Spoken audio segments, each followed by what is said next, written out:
tulamela, yele tulamela, yele tulamela, yele tulamela, tulama tulamela, yele tulamela, tulama tulamela, yele tulamela, yele tulamela, yele tulamela.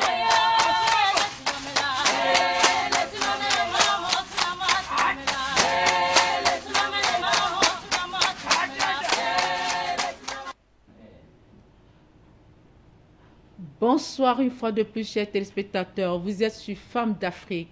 Femmes d'Afrique, cette semaine, nous parle de l'entrepreneuriat féminin, la femme entrepreneur. Elles sont assez rares. Elles sont des perles. Ces femmes des États africains, ces femmes dont les États africains rêvent, elles sont d'origine maghrébine, subsaharienne. Elles ont choisi de voler de leurs propres ailes pour satisfaire leurs ambitions professionnelles et redynamiser l'économie de leur État. Ces héroïnes des temps modernes sont à célébrer et encourager pour qu'elles portent leur ambition encore plus haut. Ainsi, Femmes d'Afrique est une tribune qui met en exergue ces femmes qui ont décidé de s'investir et invite les banquiers et les investisseurs à parler femmes, à ne pas s'étonner ni à douter d'elles. C'est pourquoi nous avons sur ce plateau deux valeureuses dames qui sont chefs d'entreprise. Nous avons Madame Kene Elisabeth. Bonsoir Madame Kene. Bonsoir à vous Madame Billy, c'est un plaisir. Bonsoir Madame Andy Joyce. Bonsoir à vous Madame. Alors, vous êtes des jeunes femmes entrepreneurs. Et vous avez décidé, sur Femmes d'Afrique ce soir, de parler de vos expériences, de parler de l'expérience des femmes africaines et d'encourager celles-là qui vont décider de se revoir au travers de votre personne. Alors, je vais comme ça m'adresser à vous, hein, Madame Joyce. Votre expérience à vous, si nous parlons de votre expérience à vous. Je vous remercie infiniment. Il y a 5 ans, je me suis lancée dans le monde du business. Je me suis levée un beau matin. Et je suis allée à l'école, ça n'a pas été facile au départ. Je me suis dit donc pourquoi pas ne pas lancer un business étant donné que je faisais déjà pas mal d'associations de gauche à droite. Et je me suis dit pourquoi ne pas créer un business. Et c'est comme ça que je me mets à faire la prospection un matin. Je suis partie à Camrail, j'ai prospecté et j'ai été retenue parmi les 5 prestataires. D'où aujourd'hui j'ai un contrat depuis 5 ans. Désherbage sur la voie ferrée. Alors, Madame Kenyé, pardon, Joyce Madame Joyce Andé, c'est votre expérience à vous. Vous êtes partie de rien, c'est-à-dire vous parlez de l'école où l'école n'a pas été facile et vous avez décidé de vous mettre à votre propre compte. Alors, je reviens à vous, Mrs. Elizabeth Kene, how are you? I'm doing fantastic, thank you. Welcome, welcome. It's a pleasure. Thank you. I'm happy. I think that all we are happy to have you here today. So I need you to tell me about your experience. Je voudrais dire, mon expérience est partie d'une frustration d'emploi. À l'époque, en 2010, je bossais pour Ivo Media, une compagnie qui est basée en Afrique du Sud, qui est spécialisée dans la publicité.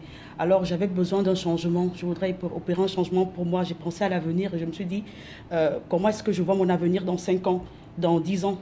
Et je me suis dit, c'est le moment d'agir, c'est le moment de prendre des décisions. Et je me suis levée. En 2010, j'ai pris mon billet d'avion, je suis rentrée au Cameroun et j'ai monté ma compagnie, Rice Media, qui est spécialisée dans la communication d'entreprise. Et le chemin a été franchement, vraiment très heureux. C'est un parcours que je regrette sous aucun prétexte. Donc, voilà. Alors, je vais vous poser la question. Y a-t-il un problème fondamental entre hommes chefs d'entreprise ou femmes chefs d'entreprise? Oui. Alors, la différence?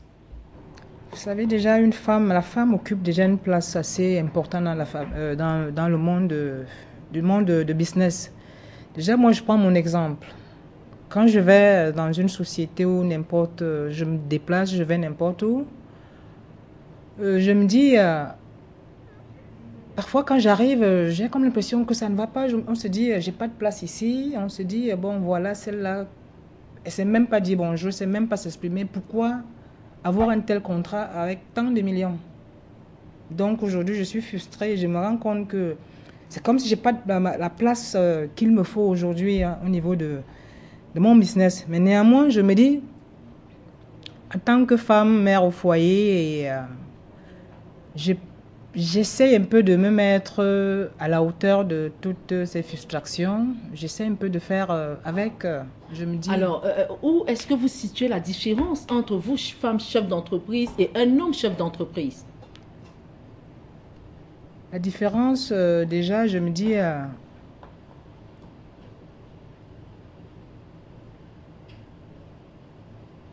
la différence, déjà, je suis une femme et je me dis, il y a toujours une différence entre l'homme et une femme. Ah bon? Oui. La différence pas qu'il y a... Oui, il y a ces deux sexes opposés, l'homme et la femme, et l'homme a toujours été supérieur. Ah, donc il a toujours eu plus d'avantages. Oui, alors, plus d'avantages. que la femme. Oui. Et vous vous retrouvez dans ce contexte être moins avantagé que les hommes? Oui, il est bien vrai qu'il faut passer par certains moyens pour avoir ce que l'on veut. Oui. On est obligé de faire... je souhaiterais ne pas en parler, Oui. mais je me dis, aujourd'hui, il est bien vrai qu'on se bat vraiment, les femmes. On essaie un peu de tenir à fond, mais c'est pas facile. C'est pas facile. Alors, pas facile. Et vous, Madame Kene? Oui, pour intervenir sur ce sujet, je voudrais insister sur le fait qu'en fait, comme déjà Madame Andy est en train de le dire, il y a déjà sur le plan physique une différence entre l'homme et la femme. On a toujours considéré la femme comme étant le sexe faible. Bon, maintenant, si je voudrais aller un peu plus en approfondi, en entreprise, je pense que nous sommes butés dans le système de financement. C'est-à-dire qu'un chef d'entreprise, un homme chef d'entreprise qui aujourd'hui lance son activité a accès au financement d'une manière plus aisée qu'une femme. Oui. Et je dirais sur le simple fait, par exemple, que il est très peu, les femmes n'ont pas accès aux titres fonciers, par exemple. C'est-à-dire que c'est dans les années 2000 que nous avons commencé récemment à avoir les terrains, à nous approprier les terrains. Donc, pour prendre, on le sait, pour avoir un crédit à la banque, il faudrait déposer une garantie. Donc, les femmes aujourd'hui n'ont pas accès aux moyens à ce genre de moyens ce type de moyens de financement. Oui. Donc, ça crée déjà à des capitaux tels que le capital financier. Oui, financier pour lancer les entreprises, oui. Donc, ça nous crée déjà au niveau un tout petit peu décalage par rapport aux hommes. D'une autre part aussi, on a tendance d'une certaine manière à nous dévaloriser, comme je reviens encore sur ce que Madame disait, on a tendance à croire que nous ne sommes pas capables, on a tendance à croire peut-être que nous les femmes, nous n'avons pas les compétences autant intellectuelles que physiques, que morales, voilà, comparément à un homme. Donc il est difficile quand on lance une entreprise, on veut d'abord se prouver. Ouais. On a une haine de dire voilà, je suis une femme mais je peux. Donc ça crée beaucoup plus, on travaille beaucoup plus en fait qu'un homme qui lancerait une entreprise. Donc je crois que bon, pour ma part c'est ce qui ferait la parité entre l'homme et la femme. L'homme et la femme. Alors, dans le terme d'entrepreneuriat. Et la similitude alors, et où est-ce que vous trouvez la similitude entre hommes et femmes chefs d'entreprise? On fait face au même problème. La similitude se trouve au niveau des difficultés que nous rencontrons. Je rencontre les mêmes difficultés qu'un homme chef d'entreprise a. Que ce soit dans la gérance, dans la gestion de son entreprise, que ce soit dans l'acquisition des contrats, que ce soit, en fait, on rencontre que ce soit dans la gestion journalière. Je crois que nous avons les mêmes difficultés. Pour moi, c'est la similitude au niveau des problèmes. Des problèmes. Alors, tout à l'heure, au départ, nous disions que nous lançons un appel, la Femme d'Afrique lance un appel aux banquiers, aux investisseurs de parler femmes en ce moment. Comme disait Madame Kene, c'est pas évident aux femmes de pouvoir acquérir des prêts bancaires et c'est pas évident que des investisseurs vous ouvrent les portes. Alors, maintenant, je vais vous poser une question. Au terme, comment définissez-vous la femme chef d'entreprise? La femme chef d'entreprise, c'est une femme déjà qui est capable de se lever tôt déjà. Oui. Se lever à 6 heures et être debout, pouvoir gérer. Je prends déjà l'exemple, je gère 37 personnes en permanence. Et je dois être matin, midi, soir pour contrôler ici. Et je vous dis, si vous n'êtes pas là, ils ne seront même pas là. Et ce n'est pas évident. Ce n'est pas évident ce boulot.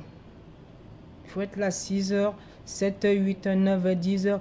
Et partant de là, il faut aller à la banque. Ce n'est pas facile. Il faut aller. Je peux vous dire, honnêtement, ce n'est pas facile. Mais je me dis avec la volonté, comme aujourd'hui, je me dis avec la hargne et tout, je me suis dit, j'ai intérêt à me battre pour y arriver. Oui. Alors, vous parlez de l'intérêt de vous battre et y arriver. Je me tourne comme ça, Madame Kene. Madame Kene, parlant de l'intérêt de se battre et y arriver, vous pensez vous battre et arriver sur le plan international en tant que femme africaine? Oui, ça devait être l'objectif premier. Sinon, on ne parlerait pas d'entrepreneuriat. Pour moi, le but serait de se lancer, de commencer avec un objectif, de se faire connaître sur le plan international. Oui. Sinon, je me dirais, on serait à se limiter au niveau du business. Mais si on voudrait dire entrepreneuriat, ça veut dire qu'on voudrait grandir. Donc, il faudrait s'élargir. Donc, pour moi, l'intérêt serait justement l'objectif de se démarquer sur ce niveau-là, de commencer, d'avoir un but à atteindre à l'international. Oui. Ça, je vous dis déjà bravo d'être cette jeune femme dynamique. Hein.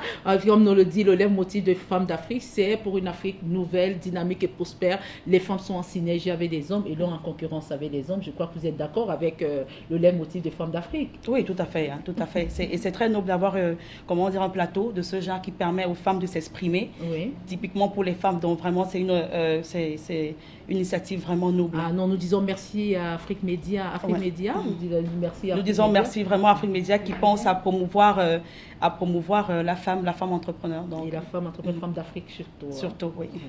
Alors, quelles sont vos relations conflictuelles entre femmes? Quelles sont les relations conflictuelles que vous avez entre vous, les femmes, en tant que chef d'entreprise? Vous avez des employés femmes, vous avez entre vous-même, les femmes chefs d'entreprise. Quelles sont les relations conflictuelles que vous pouvez rencontrer? Déjà, dans mon cas, j'emploie plus des hommes. Ah, oui. J'emploie plus des hommes. Hormis au secrétariat, j'ai juste trois secrétaires et une commerciale. Mais je gère plus des hommes. Alors, mais les relations avec vos secrétaires, avec ces femmes-là, alors, comment ça se passe? C'est pas facile déjà la cohabitation entre femmes. C'est pas facile. Ça, quelle que soit la femme, c'est la femme. Et puis on a toujours une partie de rivalité. On a comme l'impression que non, voilà, si ça. Et c'est pas facile entre. Mais néanmoins, on finit par respecter la hiérarchie. Oui. Alors entre vous, les femmes, Madame Andy, entre vous femmes, comment entre vous femmes chefs d'entreprise, parce que vous êtes deux femmes chefs d'entreprise sur ce plateau. Alors vos relations en tant que femmes d'entreprise sont-elles souvent conflictuelles ou bien vous réussissez à vous entendre parce que vous avez l'ambition toutes les deux, c'est l'international. Alors je pense que c'est un challenge. Comment est-ce que vous vous retrouvez quand vous êtes entre vous femmes chefs d'entreprise?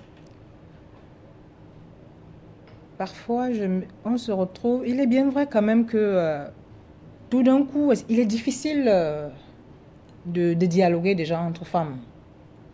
C'est difficile déjà. Parfois, on a comme l'impression que, vous savez, c'est vraiment c'est ça la femme. C'est ça la femme. Il y a toujours une frustration, on dit, bon, tiens, voilà. Et on commence toujours par peut-être... mais néanmoins, c'est pas facile quand même entre nous, les femmes. Je vous dis, au départ, c'est pas facile entre nous, les femmes. Mais après, hein. Et après, ça passe. Je prends l'exemple même en route, quand vous demandez le passage à une dame, je vous dis, elle fonce. Hein. Donc, je vous dis, entre femmes et femmes, c'est pas évident. C'est pas évident au départ. Mais après, il y a un petit sourire. Alors, Madame Kene, quel est votre avis? Je suis d'accord, parce que déjà, les femmes sont de nature très conflictuelle. Je prends mon cas, par exemple, si j'approchais Madame Andine demain dans sa société pour lui proposer un contrat, elle aura des réticences à me le donner, à me le confier, de confier à un homme. Déjà, je crois que c'est de prime abord. Ouais. Parce qu'on a tendance à ne pas faire confiance déjà à son vis-à-vis. On se dit, il y aura une concurrence qui se crée, on se dit, voilà, il y a une concurrence qui va en fait, on évite le conflit. Bon, maintenant, en tant que chef d'entreprise, c'est-à-dire que quand on réussit à trouver la synergie, le point commun entre nous, il est plus facile de se mettre ensemble, okay, et d'avancer vers le même but. Ça veut dire que si demain je me rends compte que, ou bien si demain Madame Andy se constate que nous ne sommes pas sur le même, c'est-à-dire que dans le même c'est-à-dire que sur le même terrain, ouais. Que nous effectuons pas les mêmes, nous n'avons pas de rivalité, ouais. Il serait plus facile d'avoir une synergie, d'avancer, parce que là maintenant notre but serait de grandir ensemble en tant que femmes et de par exemple, on peut dire si je le rencontrais, peut-être l'entreprise serait autre chose. Maintenant sur ce plateau on est devenus amis. Donc parce que nous avons trouvé un point commun, le point commun qui est de vendre, qui est de vendre la femme, qui est de promouvoir la femme. Donc je pense que c'est à deux niveaux, c'est à deux niveaux. C'est à deux niveaux, mais de plus en plus les femmes se mettent ensemble. Ouais. De plus en plus en Afrique, les femmes ont compris qu'il fallait qu'ils se mettent ensemble parce que nous avons compris que nous sommes majoritaires. Ouais. Nous sommes majoritaires au niveau de pourcentage humain entre hommes et femmes. Et on a compris qu'on a été longtemps dévalorisés, on a été longtemps marginalisés et on voudrait se réveiller. Donc de plus en plus, on rencontre ces femmes qui se mettent ensemble dans une optique d'évolution et de progression. Donc je crois que petit à petit, l'état conflictuel est en train prendre, de faire table rase, quoi. Oui, tout à fait. Alors, téléspectateurs d'Afrique Média, vous voyez que le débat est en train de prendre la mayonnaise. Hein. Donc, vous pouvez appeler à ce numéro qui s'affiche au bas de vos petits écrans, apporter vos suggestions, vos critiques. Hein. Femmes d'Afrique, c'est cette émission-là qui va vers la femme pour emmener la femme à se voir, à se voir et à se revoir. Alors, nous allons demander à la régie, hein, mesdames, hein, nous allons demander à la régie de nous mettre une interview faite à une dame malienne hein, qui aujourd'hui, nous allons demander à la régie hein, si la régie peut nous balancer à complicité avec la régie, si on peut avoir cette image.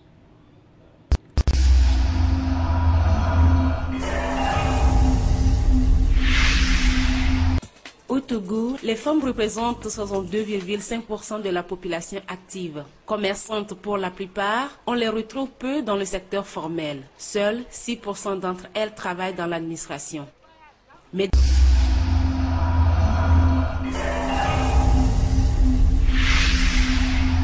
Moi, je suis Khadija Djité. Je suis une femme chef d'entreprise. Nous avons une unité de transformation qui s'appelle Bruxelles Sahélienne. Et au niveau de l'unité, on est tous des femmes. Et là, on a évolué dans la transformation des produits agroalimentaires pour plusieurs causes. D'abord, la matière première est disponible, qu'il faut valoriser. Et en valorisant ça, on crée des emplois. Toute la chaîne, de la production jusqu'à la consommation, on crée des emplois pour toute la chaîne. Les producteurs vont être motivés à produire, les transporteurs vont transporter vers nous, et nous allons transformer pour que le consommateur soit satisfait, ou que ce soit, ils peuvent avoir un produit qu'ils veulent à moins du coût et un produit sain. Ce que nous souhaitons de Unifam, c'est qu'on a des femmes entrepreneurs, on a des problèmes, d'abord des problèmes d'équipement. La matière première étant disponible, nous voulons transformer plus le produit, mais on est handicapé parce qu'on n'a pas de machine, des équipements conséquents qui peuvent nous permettre de produire en grande quantité. Et nous souhaiterons que l'Uniforme nous appuie à créer des équipements performants qui peuvent faire des tonnages par jour. Et là, on peut offrir ça. On peut conquérir le marché africain, le marché européen et le marché asiatique, pourquoi pas américain. Nous souhaitons aussi que l'Uniforme nous appuie par rapport à l'emballage. Parce que nous produisons, mais l'emballage fait de vous. On a beau produire un produit ne se vend que par son emballage. C'est l'emballage qui attire le client. Il veut découvrir qu'est-ce qu'il y a à l'intérieur de cet emballage-là. Et en Afrique, on a des problèmes d'emballage. Les produits ne sont pas petits sur le marché parce qu'il y a l'emballage qui fait défaut. Si Unifam pouvait nous accompagner par rapport à l'emballage, ce serait un grand pas par rapport au développement de notre entreprise. Et aussi nous accompagner à participer à des commerces, à des foires, des manifestations commerciales. Ça nous permet de nous comparer aux autres. Et ça nous permet aussi de nouer des contacts avec nos partenaires pour faire des gros investissements et pour aussi produire beaucoup et commercialiser beaucoup. Oui, il y a un défi.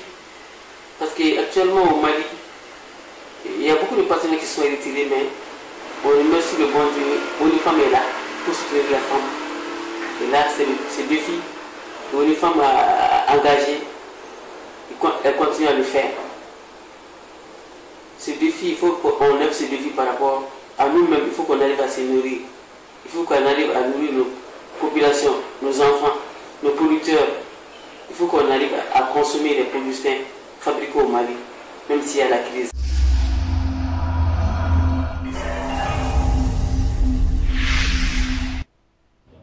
Alors, vous venez de suivre avec nous hein, l'interview faite à Mme Khadija, cette femme chef d'entreprise au Mali, chef d'entreprise dans les produits agroalimentaires et mère au foyer. Alors, vous êtes cette dame, vous voyez, elle parlait tout à l'heure de la femme malienne qui est chef d'entreprise. Et le Mali vit une situation aujourd'hui hein, qui sort une situation de guerre civile, mais elle encourage les femmes maliennes à pouvoir se démarquer. Alors, je m'adresse à vous, Mme Andy, après cette interview. Quelles sont vos impressions? Je suis très impressionnée déjà de son discours tout à l'heure et je me dis pourquoi ne pas je ferai de même que la dame tout à l'heure. Parce que je me dis, on est né à se battre, il faut de la force, il faut la hargne pour... je me dis, on est mère, on est femme au foyer, on est chef d'entreprise, donc il faut se battre. Il faut vraiment se battre pour y arriver. Et essayer un peu de grandir. Moi, je me dis, c'est une comme moi aujourd'hui, ça n'a pas été facile. Et je me dis, j'ai cette volonté d'y arriver et je me battrai à fond. Pour y arriver. Oui, ça, je ferai trop d'efforts pour y arriver. Une fois de plus, bravo. Hein. Si. Alors, Madame Kené, vos impressions après Ça, c'est vraiment impressionnant. Madame Katidja est un vrai exemple de démarcation. Oui. Je suis très impressionnée de savoir, c'est-à-dire que connaissant le Mali, qui est un pays déjà pas avec autant de ressources comme le Cameroun, qui est un pays en voie de développement aussi, un peu très pauvre, de voir une femme qui se lève un matin et qui se dit, voilà, du riz, qui est notre matière première au Mali, je vais faire un business. En fait, c'est ça qui m'impressionne. Ça m'impressionne le fait qu'elle soit partie de rien. Parce qu'aujourd'hui, tout le monde connaît Kadidja au Cameroun. On connaît Kadidja à Douala. On connaît, moi, je mange là-bas. Je sais qu'elle a au moins 3 restaurants déjà dans Douala qui sont vraiment populaires. Alors, je suis marquée par le fait qu'elle est partie de rien. En tant que femme, on se dit, on peut partir de rien, c'est-à-dire que de prendre de n'importe quoi et de devenir quelque chose. Donc, en fait, c'est vraiment un exemple de démarcation. Alors, je vais vous demander comme ça, comment surmonter les contraintes, hein, les contraintes, parce que ça peut entacher votre potentiel. C'est-à-dire, les contraintes pour être femme d'entreprise, ça peut entacher votre potentiel. Vous avez des contraintes, par exemple, quand vous voulez gagner un marché, ces hommes qui vous demandent, entre guillemets, il faut que le sourire soit au-delà du sourire. Comment surmonter ces contraintes, Madame Kené? Il faut une très grande volonté de réussir. Il faut une très grande motivation. Il faut avoir un objectif clair. Il faut avoir une passion. Il faut avoir une vision. Les difficultés sont présentes. Elles sont là. Elles sont nombreuses. Il y en a, que ce soit femme, que ce soit homme, que ce soit au Cameroun, que ce soit en Afrique. Les difficultés sont là. Elles sont réelles. Alors, de pouvoir les surmonter, je pense, moi, je parle à mon niveau. Je pense ce qui me concerne. Moi, c'est ma volonté, c'est ma haine de réussir. C'est ma passion qui motive. Devant chaque difficulté, je me dis, ce n'est pas un no. C'est next opportunity for me. It's a next opportunity. So, je cherche toujours pour la prochaine porte. Je crois que c'est important. Quand on puise à l'intérieur de soi, on se dit, quand on trouve cette force à l'intérieur de soi, on se dit, on a ce qu'il faut pour avancer. Et on part on veut se surpasser à chaque fois. Donc, je pense que c'est ce désir-là qui nous permet de surmonter les barrières et les obstacles que nous rencontrons. Les barrières et les obstacles que vous rencontrez, mais ces barrières, je disais tantôt, que parfois vous arrivez dans un bureau pour que vous puissiez avoir un marché. C'est très fréquent. Voilà. J'ai vu où vous voulez en venir. Vous lisez entre mes lèvres alors. Je lis entre les lignes. Pas entre les lignes surtout. Entre mes lèvres parce que même pour avoir juste un petit marché, un petit emploi, vous êtes femme, chef d'entreprise, vous n'allez pas dire à ces hommes qui viennent postuler chez vous, allez, est-ce qu'on peut, entre guillemets. Mais vous, quand vous rencontrez ces contraintes, qui risque d'entacher votre potentiel, vous vous dévalorisez, vous vous dites, est-ce que, Madame Kené, Madame Andy. Quand je vais dans une société pour un contrat ou pour la prospection, je vais juste pour un but. Je me dis, soit c'est bon, soit ce n'est pas. Ce n'est pas. Oui. Je passe pas par midi, 6, non. Je me dis, je propose, je fais une offre. Oui. Je fais une offre. Oui. Et puis j'attends, je rentre, je me dis, bon, tiens, si c'est bon, ça passe. Mais s'il faut demander si ça... Il est bien vrai que ça se passe. Ça se passe, il y a trop de contraintes là-dedans. Oui. Vraiment trop de contraintes, on demande de tout. Il y a énormément de frustration à ce niveau. Beaucoup, ça. Énormément de frustration. Oui. Et je trouve que c'est très mal placé parce qu'on est regardé au-delà de nos capacités. Je trouve mal, comme je le disais à un directeur marketing il y a très peu, je lui disais, moi, mes services sont là pour révolutionner votre communication. Je vous apporte une solution, je vous fais vendre. Ouais. Alors, il est hors de question que mon expertise, je la revende encore pour mon corps. Alors là, franchement, je trouve que vous avez plus à gagner. Vous avez plus à gagner que moi. Parce qu'à la fin, on regarde l'apport que je vous ai apporté. On regarde ce que vous avez bénéficié du service que je vous ai vendu. Donc, c'est vraiment frustrant. Et il n'y a pas que ça. Il n'y a pas simplement le fait... Ce qui est très fréquent, je suis sûre que... En fait, on est d'avis, Madame Andy est d'accord avec moi, qu'on le rencontre, je dirais, à 60-70% dans des cas. 80 c'est difficile, oui, 80 même. C'est-à-dire qu'à chaque fois que vous déposez une offre, quand vous arrivez dans un bureau pour négocier un contrat, il est question, après un rendez-vous, après un rendez-vous de 18h à 19h, après, tu sais pas, les bureaux ferment à 17h, rendez-vous 18h, ce n'est pas forcément, on sait, ce n'est pas forcément travail. Il n'y a pas que ça aussi. Il y a aussi il y a beaucoup d'autres éléments aussi qui rentrent. Hein. Il n'y a pas simplement le fait qu'on s'attaque à nous de manière personnelle. Il y a aussi d'autres éléments qu'on ne va peut-être pas débattre sur ce plateau parce que c'est énorme. Femme d'Afrique vous ouvre, hein, vous donne cette plateforme d'en parler. Ok, merci. Je voudrais souligner le fait que déjà, on devrait saluer et encourager les femmes qui se lèvent un matin et qui veulent faire plus que d'être femme au foyer, parce que je dis quoi, nous sommes là pour accompagner les hommes. On a parlé de ça en début d'émission. Oui. Nous sommes là pour pas pour une rivalité, pas pour compétir, oui. mais pour aider. Nous sommes des femmes au foyer, nous sommes des mères, nous oui. sommes des mamans, nous sommes tout, nous sommes des femmes, des épouses. Voilà. Alors là, quand on va dans la cellule familiale, on se dit, le mari, moi, si demain je me marie, je voudrais accompagner, aider mon mari. Oui. Alors moi, en ensemble, mon entreprise, c'est une forme, c'est un moyen oui. d'aider ma famille, c'est un moyen d'aider mon mari, de mon mariage, c'est un moyen d'aider, d'accompagner cet homme. Donc je crois que at the end of the day, comme on dit en anglais, at the end of the day, c'est l'homme quelque part aussi qui bénéficie. Donc je pense que c'est comment dire, c'est quelque chose qui est à saluer, c'est quelque chose qui est à encourager. On devrait déjà nous valoriser, de dire nous sommes fiers de vous, du fait que vous vous levez et que vous pensez faire plus que ce que vous êtes en train, surtout que nous sommes jeunes en plus, voilà. De faire plus. Donc je suis très frustrée du fait que déjà ce n'est pas reconnu. Déjà, on ne le reconnaît pas. Et de deux, on a tendance à nous décourager. Je pense que si on n'avait pas tenu face, moi, je suis à 4 ans d'activité, madame on dit à 5 ans. Ouais, je pense que si on n'avait pas tenu face, si on n'avait pas fait force, si on n'avait pas eu cette détermination d'évoluer, on se serait arrêté. Il y en a beaucoup qui s'arrêtent parce qu'ils n'arrivent pas à surmonter des difficultés. Donc, je pense qu'il faudrait que la société nous accompagne, que la société nous aide d'une certaine manière à nous soutenir, pas forcément financièrement, mais aussi déjà le simple fait de valoriser et d'encourager et de comprendre que voilà, nous sommes derrière vous, nous vous soutenons. Déjà, c'est un très grand port. Alors, on parle seulement des hommes. On parle de ces hommes. On dit que ces hommes, ils demandent aux femmes plus. Ces hommes demandent entre guillemets. Mais on a des femmes qui frustrent les femmes. Elles sont directrices commerciales. Elles sont directrices, chefs d'entreprise aussi. Mais quand vous venez les rencontrer pour les offres de services, certes, on n'a pas les plus hauts. Mais elles prennent vos dossiers. Hein, alors, devant cette frustration, est-ce que vous ne voyez pas que votre potentiel de femme se remet en question?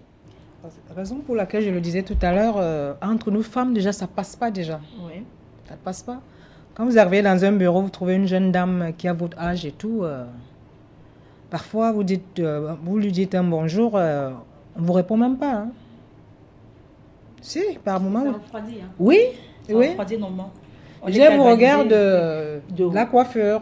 Elle vous regarde, elle vous fixe d'un regard et vous dites, tiens, ici, toi, tu n'auras rien. Elle ne te le dit pas, mais tu comprends que ça, c'est un dossier classé. Alors, comment sortir de ça? Comment sortir de cet engrenage?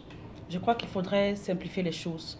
Je pense qu'il faudrait déjà ramener, c'est-à-dire que cette personne, en fait moi c'est ce que je fais, c'est j'essaie de créer une familiarité. Oui. J'essaie de faire comprendre à mon interlocutrice que voilà, je ne suis pas là en compétition. Oui. Je suis là pour que... Pour une complémentarité. Pour une complémentarité. Oui, je ne suis pas dans ton domaine d'expertise. Je suis là, j'essaie de ramener, comment dire, de créer de casser. C'est in English, you know. Yeah, okay. I'm trying to break, I would like to break that wall and just let like, you know, that woman that is standing in front of me understand that I'm not there just to, you know, have a competition. To challenge, not at all. So that sometimes like really helps. It helps a lot. Yeah. Because at the end of it, she finally understands that, okay, we can have something in common, we can do something together. Yeah. Exactly. That's why I think that's the way you should go about it. That's the way we should all go about it. Okay. Alors, téléspectateurs, la ligne est ouverte. Appelez, donnez vos suggestions. Et ces femmes ont décidé de se mettre en exergue. Hein. Elles ont décidé de prouver qu'elles peuvent y arriver. Alors, appelez au numéro qui s'affiche au bas de votre petit écran. Alors, je vais vous poser une question. Hein. Alors, comment concilier? Parce que nous parlions de la femme au foyer, de la femme mère. Alors, si vous êtes mère et si vous êtes femme au foyer, comment concilier cela, Madame Andy? Déjà, je fais la part des choses. Je suis déjà mère et avant de faire tout ce que j'ai fait comme boulot, je me dis, je m'occupe d'abord de ma famille. Ouais. La famille passe en plus. Parce que je me dis, si on n'a pas de base à la maison, même au boulot, ça ne se passera pas bien. Ouais. Donc, je me dis, j'aménage d'abord mon couple, ma famille, ouais. Et puis je m'occupe de mon boulot. C'est facile? Si, c'est facile. C'est facile. Pas d'avis. Elle Alors, a dit je crois qu'on a un point de divergence. de divergence à Ça allait cet bien, instant. non? C'est facile. Tout allait bien, hein, je mélange un Tout allait peu. bien, mais je crois que nous avons un point de divergence.